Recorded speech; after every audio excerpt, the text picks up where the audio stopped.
அண்மை செய்தியை பார்க்கிறோம். டெல்லி சென்றடைந்தார் அதிமுக பொதுச் செயலாளர் எடப்பாடி பழனிசாமி.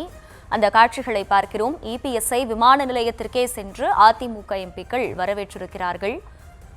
சி.வி. சண்முகம் உள்ளிட்ட அதிமுக எம்பிக்கள் நேரில் சென்று அவரை வரவேற்றிருக்கிறார்கள். குடியரசு துணைத் தலைவர் சி.பி. ராதாகிருஷ்ணனை சந்தித்து வாழ்த்து தெரிவிக்கிறார் எடப்பாடி பழனிசாமி. கூடுதல் விவரங்களை செய்தியாளர் ராஜேஷ் வழங்க கேட்கலாம். ராஜேஷ், வணக்கம். அணிகள் இணைப்பு கோரிக்கை வலுத்து வரக்கூடிய வேளையில் இன்று டெல்லி சென்றடைந்திருக்கிறார் அதிமுக பொதுச் செயலாளர் எடப்பாடி பழனிசாமி. குடியரசு துணைத் தலைவரை சந்திக்க இருப்பதாக தகவல் வெளியாகியுள்ள நிலையில் பாஜக தலைவர்களை சந்திப்பதற்கான வாய்ப்புகள் ஏதேனும் இருக்கா? அதிமுக வட்டாரங்கள் சொல்வது என்ன? அகில வணக்கம். தமிழக எதிர்க்கட்சி தலைவர் அதிமுக பொதுச் செயலாளருமான இபிஎஸ் அவர்களின் இந்த டெல்லி பயணம் என்பது அரசியல் ரீதியாக முக்கியத்துவம் வாய்ந்ததாக பார்க்கப்படுகிறது. குறிப்பாக அவர் தர்மபுரியிலே சுற்றுப்பயணம் மேற்கொள்வதாக இருந்த நிலையில் அதனை கூட ரத்து செய்துவிட்டு இன்றைய தினம் அவர் டெல்லி சென்றிருக்கக்கூடியது உற்று கவனிக்கக்கூடிய ஒரு முக்கிய விஷயமாக மாறி இருக்கிறது. அதிமுக பாஜக கூட்டணி கடந்த ஏப்ரல் மாதமே அமைக்கப்பட்டாலும் கூட இன்னும் அந்த கூட்டணி முழுமையாக ஒருங்கிணையவில்லை. தொடர்ந்து அந்த கூட்டணிக்குள் சிறு சலசலப்புகள் இருந்து கொண்டேதான் இருக்கிறது என்ற அந்த குற்றச்சாட்டுகள் இருக்கிறது.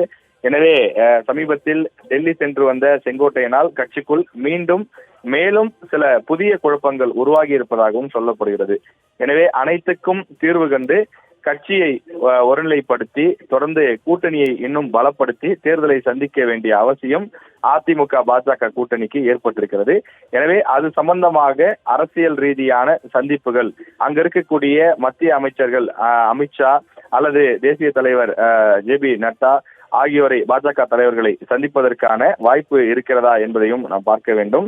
இபிஎஸ் தரப்பில் விசாரிக்கும் போது இல்லை என்று மறுக்கிறார்கள். ஆனால் அவர் இந்த டெல்லி பயணத்தை முடித்துவிட்டு வருவதற்குள் முக்கிய தலைவர்களை சந்திப்பார் என்ற பேசுபொருளும் இருக்கத்தான் செய்கிறது. ஆனால் இந்த டெல்லி பயணத்தினுடைய முக்கிய நோக்கமாக இபிஎஸ் தரப்பில் அதிகாரப்பூர்வமாக தெரிவிக்கப்பட்டிருக்கக்கூடிய கருத்து என்னவென்றால், அவர் இந்திய துணை குடியரசுத் தலைவராக தேர்வு செய்யப்பட்டிருக்கக்கூடிய தமிழர், நம்முடைய திருப்பூர் மாவட்டத்தை சேர்ந்தவர் சி.பி. ராதாகிருஷ்ணன், அவரை நேரில் சந்தித்து வாழ்த்து தெரிவிப்பதற்காக அவர் டெல்லி சென்றிருப்பதாக தெரிவிக்கப்பட்டிருக்கிறது. அவரது பதவியேற்பு விழாவின் போது அவர் தேர்தல் பிரச்சாரங்களில் ஈடுபட்டுக் கொண்டிருந்த காரணத்தால் அப்போது செல்ல முடியவில்லை என்றும் அதன் காரணமாக இப்போது டெல்லி சென்று அவரை சந்தித்து வாழ்த்து தெரிவிக்க இருப்பதாகவும் குறிப்பிட்டிருக்கிறார்கள்.